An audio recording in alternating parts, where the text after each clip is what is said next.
Good afternoon. Welcome back to another episode of the Grimaldo Group, where we love helping families and our clients create wealth through home ownership. And today I'm very, very honored to have a special guest with us. Her name is Lala Smith. She's a wife, a mother, daughter, friend, a hardworking Arizona realtor, and she loves life and she loves kindness. Lala, how are you today? I am doing very good, Angel. Well, I appreciate you taking time to be with us today. And the reason I asked you to come out and spend at least a few minutes with us is because you are a businesswoman, an entrepreneur, an inspiring person. I've seen you, how you work and operate. I've interacted with you, and I see that you are going places. And I wanted to chat with you and kind of see how you've become to this person, to this level in life of success. Has it been overnight? There's no overnight success. You know what they say, every success takes 10 years. Some do it quicker, some do take 10 years. I mean, long time ago, I heard from one of my coaches and mentors, they said, if you put in the hard work into the right wheelhouse, there's no way it will not pay off. Yep. So when I get new agents calling me a lot of times, I'm bored, I have nothing to do. I'm always behooved because there's always something to do. There's always people to meet. We're in people business. Yes. So no matter where I go, grocery store, garage sale, whatever, I'm always talking to people, always thinking, how can I help? And then it's a win-win. So this is an interaction business. You have to be willing and able to interact with Correct. people. And it's not like you can just say, I'm not a talker and I like hiding from people. Well, what are your expectations going to be? Then you're better off staying behind a computer and finding an introverted type job, because This is definitely not that. Well, and then you're not from Arizona, correct? No. Where are you from originally? So I came from Montenegro, Europe. I was 17 and I got a wild idea to learn English and come to school here. You know, you watch all the American movies, the Hollywood. Like every kid, fascinated. So I begged my dad. Finally, he let me go. And it was a last minute deadline. So the only open place was Montana. Wow. And all I remember is my mom telling me, Montana's great. Watch the horse whisper. Oh my God, Robert Redford. Wow. So I literally at 17, back in 99, mind you, the cell phones, the computers were not what they are now. You know, We had calling cards and such. So I got brave, bought me a ticket, took a bus to Hungary, Budapest, to get a visa to come because my country was in a state of war. Wow. So there was no American embassy. So at 17, loaded a bus, went to Hungary, didn't speak Hungarian, very little English, got me a visa, then went back home, packed my bags, and flew to Montana. Now, the interesting part is I speak Spanish. So right. Monte is mountain. And you went to Montana, which is Montaña. It was the original name. It was meant to be. It was meant to be. Yeah, my country is like we call it Crna Gora in my language, which is like the Black Mountain. There's a lot of forests. I see. So. Yeah, interesting. You went from one mountain to another mountain. There you go. And then when you arrived in Montana, since you didn't speak full English, well, how did you? I was greeted by a very nice family. That was my host family. They had 5 kids, and they were ranchers, and the kids were so nice. You know, they right away blended. I had my dictionary to answer your question. There was no Google. There was no cell phones. So I had a dictionary, and for every word they would say, I would ask him to repeat, and I would translate. And then I started reading books, and I learned. And were you a farm girl already? No, I came from a city. I literally, you got to Google Montenegro, but it's on a beach coastline. It's right across the Middle East. You got Italy, Croatia, Montenegro. It's gorgeous. It was quite of a culture shock, but I embrace things in a good way, naturally. So when we hit the dirt road with a pickup, and I've never seen a pickup before in my life, all I thought was, wow, this is going to be a good experience once in a lifetime.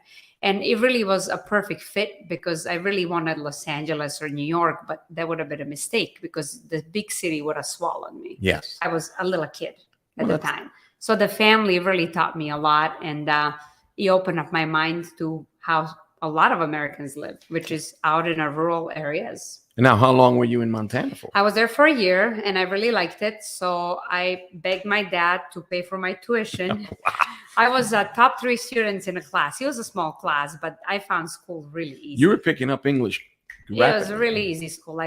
And maybe kudos to Americans for making things relevant to the students. In Europe, it's hard. They make you take 14 subjects. You take everything from medicine to physics. Wow. No matter what you want to study, you got to take it all, even Latin, Yep. right? But in US, you can choose your subjects. I was always business minded. I was one of those kids that will literally drive through town. I would see the buildings and I'll be like, who made that building? And then I would buy a bag of chips and be like, where is this distributed? Where is this manufactured? So you were curious as a child, always wanting to figure things out. Yeah. And you think that helped with your really development? helped. So like my great grandfather was a business guy. My grandfather, Granta, was a welder, but he was still a self-employed owned operation. And then my dad was always running businesses and always thinking ahead and investing in real estate. So from the young age, I learned that even though we went through a big civil war in Yugoslavia at the time, I learned, and this is maybe a good lesson for Americans, real estate, no matter if you go through hyperinflation, low inflation, whatever the economic situation is always a good investment. Why? Even though we went from high to low, people that withstood and held on to their land, houses, properties, it's going to go back up. Yep. It was the best vehicle because if you dissect, let's say we simplify the human life, what do we need? Okay, you get up, you need your health. That's number 1. You need nourishment. So we're talking food and drinks. Third, you need a roof over your head.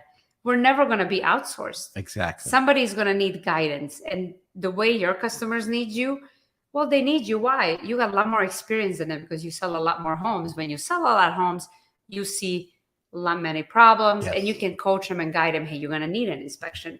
This is an old house. It's got galvanized piping. Maybe you need a plumber to scope those lines. Yes. Oh, this is on a septic. I got to coach you about that.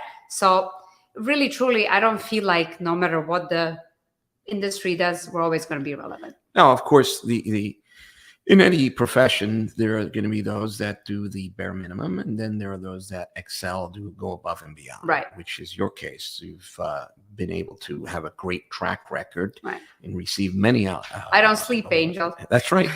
The interesting thing about Lala is her cars are second home. Yes. Correct? Yes. She's out in the field. She's a field person. She loves interacting with the public. And I think that's what makes a better agent, if you will. I don't waste a minute. I always think if I'm in a car, I'm by myself. It's a luxury and privilege to have that time. So I hit the phone. I literally will call either past clients or call dead leads. Often I was just sending out mass text messages yesterday. Hey, happy Wednesday. I know we touched base a year ago. Have you thought about buying? The inventory is a lot better and it's more favorable for the buyers. More sellers are equipped to give closing costs, blah, blah. So I always say, if you put in the work and people know of you and you're just friendly and you put people first, there's no way you're going to fail. But you're a mother and a wife as well, correct? Yes. And I see, because I follow you, right? You're a loving mother, a loving wife. You guys vacation. We do. You were in Montenegro. You were in Dubai. You just came back from Puerto Vallarta. Yes. You focus on setting aside time for your family. And yes. And how do you come about doing that? How is so that? I learned to do that. I promised my family, because my entire family told us everybody is in Montenegro.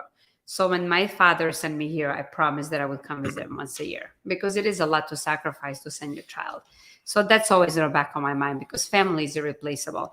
So I basically, my first advice to anybody that wants to vacation is get a good assistant. Like I have a great transaction coordinator assistant, Amy Crouch, who I met when I was back for the Remax, and I love her.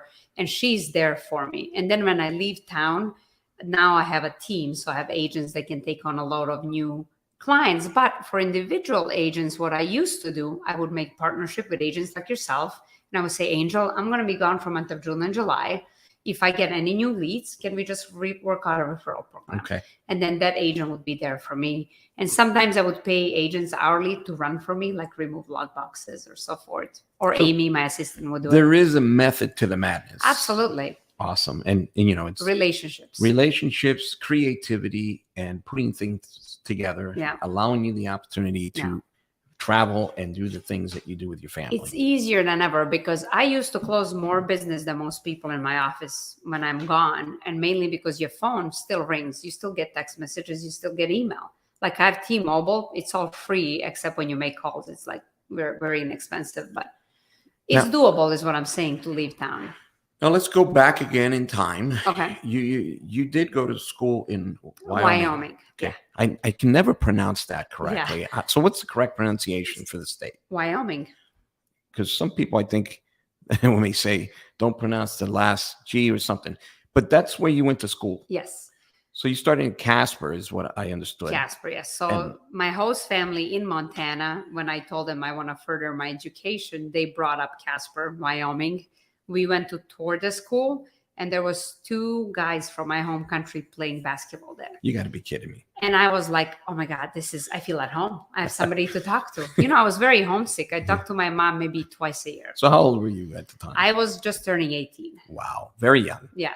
And then the town had the mall and the movie theater, which I came from Montana, which was 100 people in town, to a very nice town in Casper. So I loved it. I went there, and first semester met my husband. We were best friends for about a year, and found love. He finally got courage and asked me out after a year of being friends. This is kind of like a movie, Oh, it's all meant to be. So and then you went from Casper College on to the university, and you studied business and economics. Yeah. Well, that's great because it's in line for very relevant. That's awesome. Yeah. I got out, and then I was a college professor for about a year. You got what? I was working for Corinthian Colleges, or Wyotech, which is in Laramie, Wyoming. And I was teaching the business sector, like teaching kids how to use computers and human resource management and things like that. So you're a teacher? Yeah. I learned how to teach others how to do things. So, branching into the real estate and applying that was natural. And how long were you working as a teacher for? 4 semesters in Wyoming. And then my husband and I were tired of snow, and he flew to Phoenix to interview to be a chemistry teacher. Is he from Wyoming? Yeah. Okay. To be a chemistry teacher. And then the school, when he interviewed, asked him, well, what does your wife do? And he goes, well, she's a college professor. And he goes, and they go, well, we would give her a job too. So the same school here now, it's closed. It was a charter school, hired us. And I started teaching that semester in Phoenix, and I realized it's just not for me. I got to get into real estate. It just happened overnight? Or I love the kids, but it was too static for me. But I had to repeat myself. How did you go from teaching to real estate? Were you driving by and saw a sign? Or? No, it was really a good story. I'll make it quick. We were on a hunt for a house, and I walked in a Pulte T model home. We loved the house, and it was quick to do the paperwork and everything. I said, wow, I can do this. So I talked to Dave, who was the sales rep at the time. I said, Dave, where do I go to school? And he says, well, there's a school on Bell Road in Sun City. He gave me the address. And basically, I was teaching Monday through Friday. On weekends, I was going to school. Within 1 month, I had my license, and I just gave my resignation. Wow. Yeah. Wow. Got to dive right in. But it takes effort, okay? Because you were taking classes on the weekend and working Monday through Friday. I mean, that's the part of entrepreneurship, which I like to talk about, right? That sometimes people don't want to deal with. When you at first are approaching this idea of becoming a business person, right? It requires effort. Yes. You have to develop yourself, and not only develop yourself, but develop a game plan, okay? A strategy, and how you're going to make this happen. Right. And then it requires time and effort.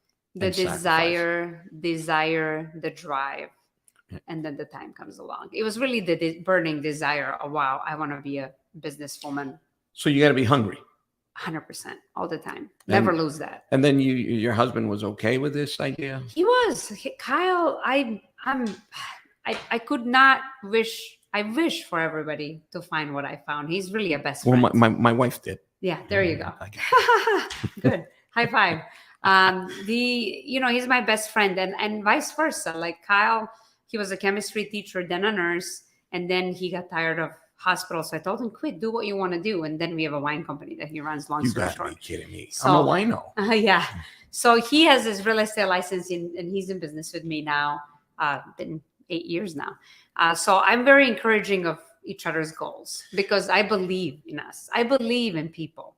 Well, an inspiring side to your story is the fact that you came from a foreign country without really speaking the language, but you came with a desire. Right. And having said that, what are your thoughts when you hear the word capitalism? Capitalism in government sense? Capitalism in general. I mean, I kind of want to see your take on, sometimes it gets a negative connotation, or people look at it in a negative way when we talk about capitalism. In this country, do you see as capitalism as an opportunity for those that want to become successful entrepreneurs? I usually, if you know anything of me, because we went through such a big civil war, usually I don't even follow politics. I should, but I don't. The only thing I really stress is you have to put basics first. Yeah. We always have to look at, like our unemployment rate and the stable economy. I feel like even just in this year alone, we went through such a high and such a low with these interest rates changing so fast, trying to slow the market down. I feel like out of all the countries I've been to and lived in, this is still one of the best. Yeah. But we have to keep in mind that the strong foundation has to be built for the rest to come. You cannot lose a sight of that. You cannot just do a Band-Aid on one patch and expect the rest to be fine. Band-Aid is not going to do anything. No, correct. And I see this as a place of opportunity. Right. If you put forth the effort. Yes. It's not like you just arrive and sit around and wait for someone to come and render you assistance all the time. Correct. I think that you're a good example of arriving to the United States without really speaking English, but having the desire and drive to gain success, to become successful. Right. And you're fairly a young woman. Okay. Right. And you, thank you. Yeah. I know, because you were also part, now that we're talking about it, you were selected for the prestigious 40 under 40. Yes. Can you talk a little bit about that? So basically, even Realtor.com used to do 30 under 30. And I was selected for that. At the time, wasn't chosen because my REO account wasn't as big as some of the other ones. But basically, production in real estate, I'm top 0.25%. So you have top 1% in Arizona, and then I'm 1/4 of that 1%. Basically, all that means is I sell a lot, right? So for us individual agents, I think in my highest year, which was last year, individually, I sold personally 120 homes. Wow. So like my team, with the team and everything, we did 145. I have a very new team, right?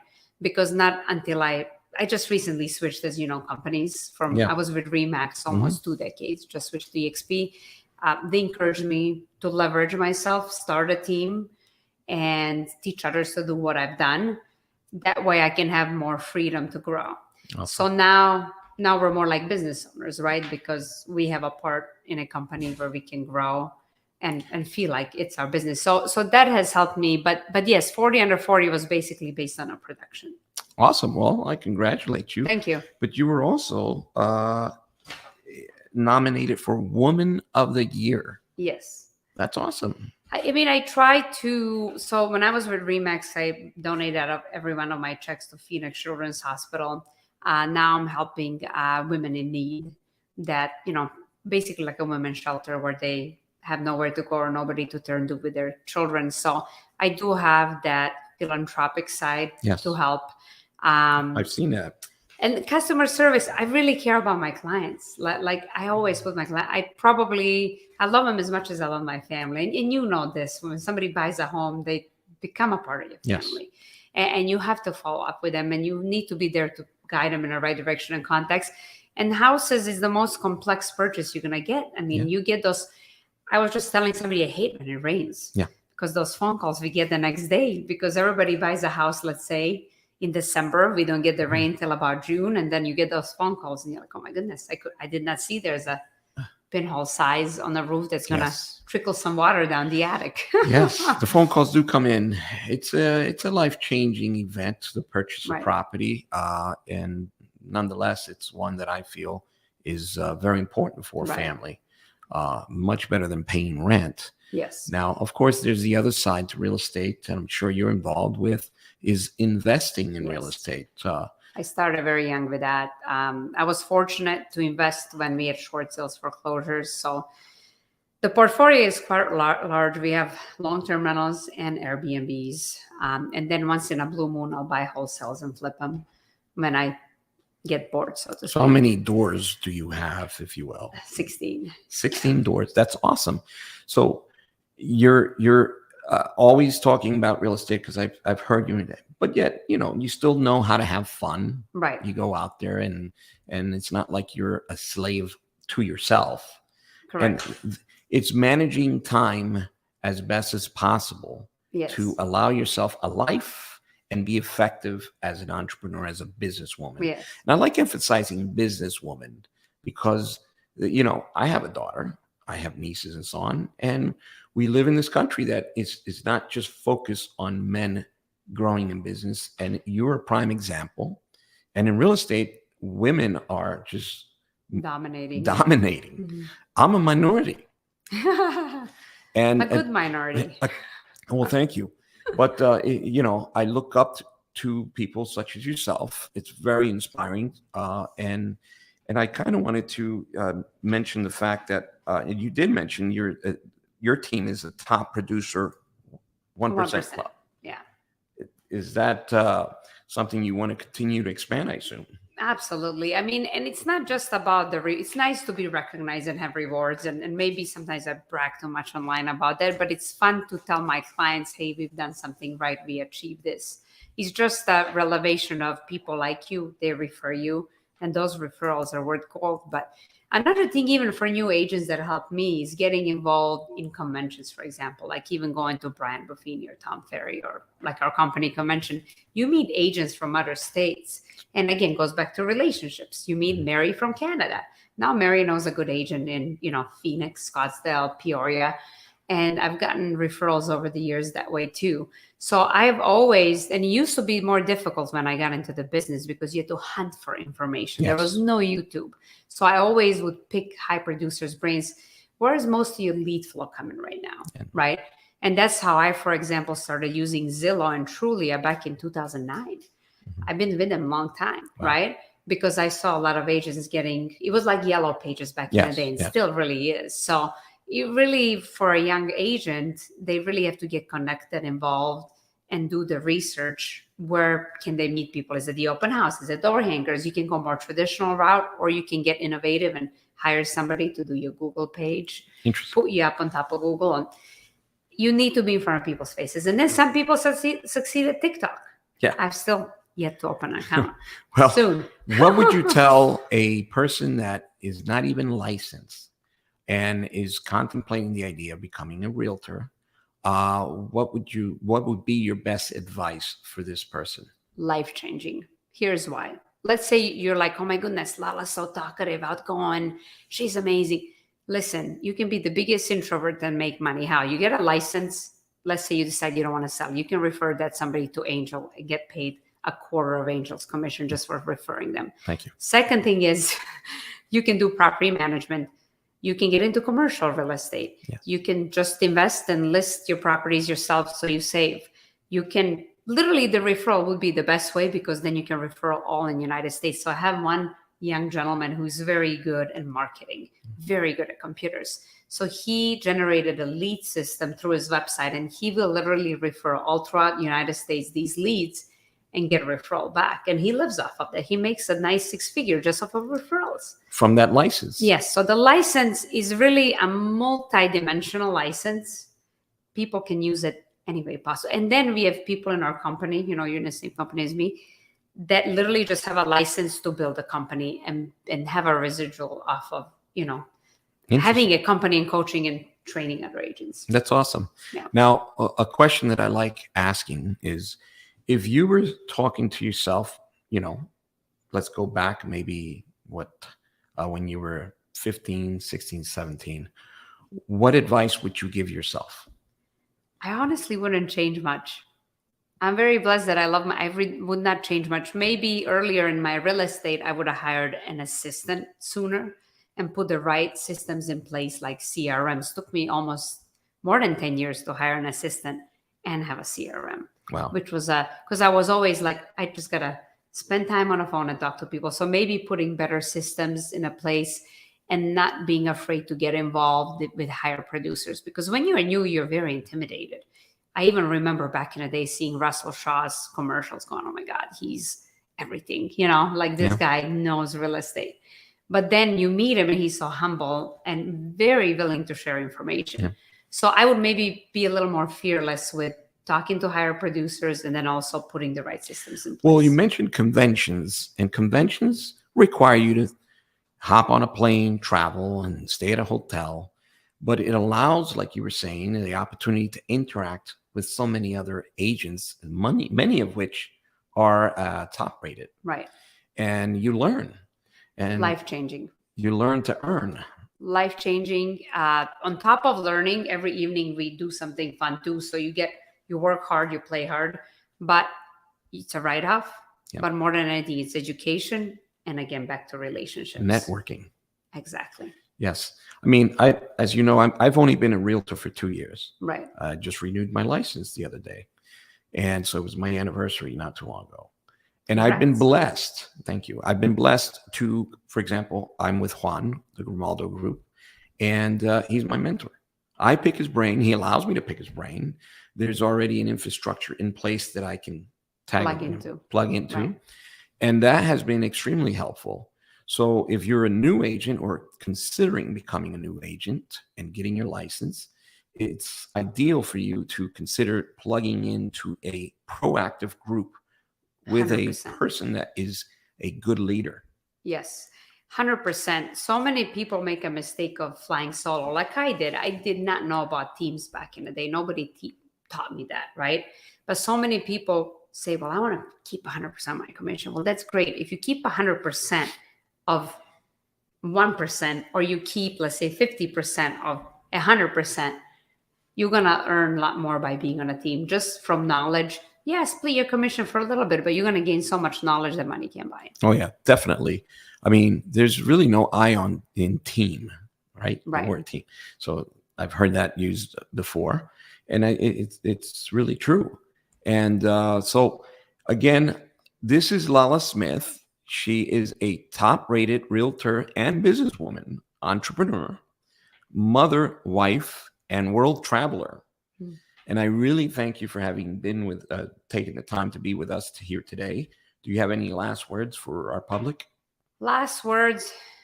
If you want to get in this business, it's the right move.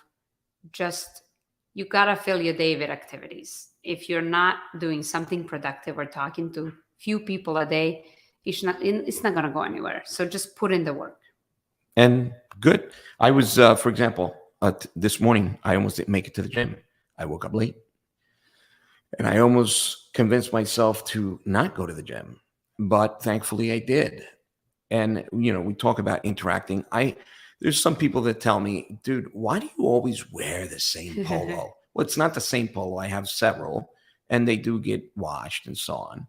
But this is the uniform. When I was in law enforcement, there was a portion of my law enforcement career that I wore a uniform. And I knew every day what I was going to put on. Well, here I know what I'm going to put on because this helps when people say, I keep seeing you with that polo. People look at me at the gym and right. Conversations happen and you begin to network and interact and develop relationships. So if you want to be in business, be it real estate or in any business form, right. It behooves you to get out there, interact, network, and read about business development. 100%. So reading, well said. Interacting, it's going to help you expand your business. Absolutely. Couldn't agree more. Well said. Well, thank you guys for being with us again. Lala Smith, she is a realtor in Arizona, and we are the Grimaldo Group, where we love helping families create wealth through home ownership. Thanks again. God bless.